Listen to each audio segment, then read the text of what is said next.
டேஸ்கார் ஆகியனா இப்படி லக்கேஜை தூக்கிட்டு ஹாஸ்டல் பக்கம் எதுக்கு போயிட்டு இருக்கேன்னா we are going to Kumbakonam for next 3 days. எதுக்குன்னா யூத் ஃபெஸ்டா கண்டக்டட் பை அன்னை காலேஜ் ஆஃப் நேச்சுரோபதி. ஸோ அதனால பேக்கெல்லாம் பேக் பண்ணிட்டு வராத ஃப்ரெண்ட்ஸ் எல்லாருக்குமே பாய் சொல்லி வெறுப்பேற்றி காலேஜ் விட்டு கிளம்பிட்டோம். அப்புறம் என்ன த ஜேர்னி ஸ்டார்ட்ஸ். நான் போய் ஜன்னல் சீட்டில் உட்காந்துட்டேன். The window seat plus wind and ஸ்பீக்கரில் ஃபேவரட் மியூசிக் கேட்டே ஒரு 2 hours ஜேர்னிக்கு அப்புறமா ஒரு ஸ்டாப்பிங் இருந்துச்சு. அங்கே வந்து டின்னருக்காக நிறுத்தினாங்க. நிறைய பேர் ஹோட்டல்ஸ் போயிட்டாங்க. ஸோ நம்ம எப்பயுமே ஹோட்டலில் தானே சாப்பிட்றோம். ஸோ இந்த இடம் கொஞ்சம் வித்தியாசமாக ட்ரை பண்ணலாம்னு சொல்லிட்டு பக்கத்துலேயே ஒரு கையேந்தி பவன் இருந்துச்சு. அதனால் ஃப்ரெண்ட்ஸ் ஒரு 6 members மட்டும் ஸோ இந்த மாதிரி லோக்கல் ஷாப்ஸில் ட்ரை பண்ணி பார்த்தோம். அந்த எக்ஸ்பீரியன்ஸ் செம்மையாக இருந்தது. அண்ட் அதுக்கப்புறம் என்ன பஸ்ஸில் ஒரே டான்ஸ் தான்.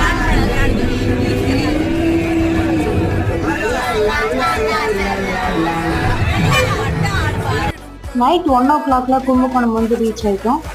நெக்ஸ்ட் வீடியோலாம் அடுத்த